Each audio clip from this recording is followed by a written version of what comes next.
आत्ताच मी तुम्हाला ही मोदकं कशी साफ करायची हे दाखवले. आता त्याचं सार बनवायचं आहे. तर मी साफ करून ठेवलेली आहेत. ॲज युजल मी तेल नाही घातलं आहे याच्यामध्ये, आम्ही तेल नाही वापरत, मी फोडणीला देत नाही मासा. तर मीठ लावलेलं आहे, मीठ लागलं आहे चांगलं, बारीक मीठ वापरत असल्यामुळे ते चांगलं लागतं.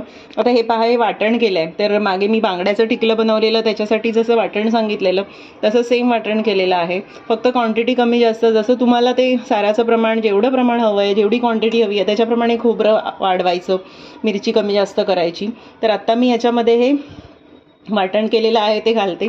थोडंसं मी ते वाटण ना अगदी 2 पोह्याचे चमचे काढून ठेवलं आहे, कारण मला जरा ते फ्राय करताना वापरायचे.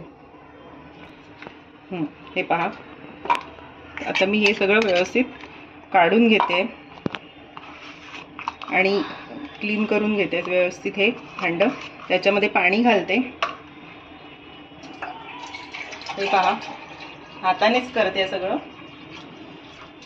आणि मिक्सरच्या भांड्यामध्ये पाणी घालून ते वाटण नाही तर वाया जाईल म्हणून ते क्लीन करून घेते. झाकणाला पण वाटण लागलेलं असतं. आता आपण ते व्यवस्थित हे करून घेऊया, ढवळून घेऊया. आता हिंग घालायचा राहिलेला होता, तो हिंग घालते थोडासा. हिंग नेहमी वापरावा, प्रत्येक जेवणामध्ये हिंग वापरावा, कारण हिंग हा पोटासाठी चांगला असतो. तसंही आपण जेव्हा जे जेवण करतो त्याच्यामध्ये कसं असतं की आपण वेगवेगळे मसाले वापरतो आणि ते आरोग्याला खूप चांगले असतात. म्हणजे हळद पण राहिलेली, ती पण हळद मी घातली आहे. आता ह्याला अजून गॅस लावलेला नाही आहे, तर गॅस लावूया.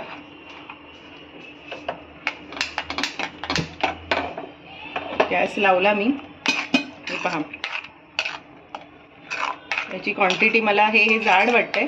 त्याची क्वांटिटी वाढवण्याकरता काय करायचं, मागे सांगितल्याप्रमाणे पाणी जर त्याच्यामध्ये घालायचं असेल तर पुन्हा मिक्सरच्या भांड्यातच घ्यायचं आणि ते पाणी त्याच्यामध्ये ॲड करायचं. नुसतं पाणी जर घातलं एखाद्या पदार्थामध्ये तर तो पदार्थ पाण्यासारखा लागतो आणि बेचव होतो. त्याच्यामुळे ही काळजी नेहमीच घ्यायची की आपल्याला जर वाढवायचं असेल, आयदर तुम्ही गरम पाणी शेजारी तापत ठेवा आणि ते ओता, किंवा मग ज्या भांड्यात वाटण करतो आहोत मिक्सरच्या त्या भांड्यात पाणी घालून ते पाणी त्याच्यामध्ये ॲड करा. तर मी हे कोकम ॲड करते.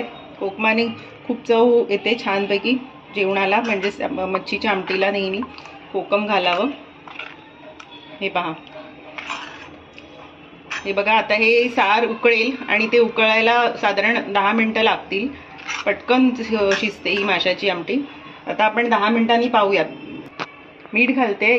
ऑलरेडी मी मच्छीला मीठ लावलेलं होतं, पण आता थोडंसं माझ्या अंदाजाप्रमाणे चवीला जेवढं लागेल तेवढं मीठ घातलंय. आता हे शिजू दे 7 मिनिटासाठी. तर आता आपलं हे शिजलेलं आहे बघा. आहा, मस्त छान उकळी आलेली आहे. पटकन शिजतात हे मासे. आणि आता मी वरून कोथिंबीर घालते. तर रेडी झालं आपलं मोदकाचं सार. मी तुम्हाला मगाशी जो मोदकाचे मासे हे कट करताना जो व्हिडिओ केलेला आहे तो अपलोड केला आहे, त्याच्यामध्ये म्हटलंय की या मोदकांना तुम्ही तुमच्या प्रांतामध्ये काय म्हणता, तुमच्या भागात. हे बघा, हे असं आहे. तर मला नक्कीच कमेंट बॉक्समध्ये सांगा या माशाला तुमच्या इथे तुम्ही काय म्हणता. धन्यवाद. तुम्हाला हा व्हिडिओ आवडला असेल तर नक्कीच तुम्ही शेअर करा, सबस्क्राईब करा आणि लाईक करा. Bye bye. पुन्हा भेटूया आपण एका नवीन रेसिपी सोबत, किंवा आम्ही एक मालवणी सिरीज एपिसोडची हे केलेली आहे, शॉर्ट्स अपलोड करतो, ते पण पहा. त्यांना पण असाच प्रतिसाद द्या ही तुम्हाला विनंती. Bye bye. Take care.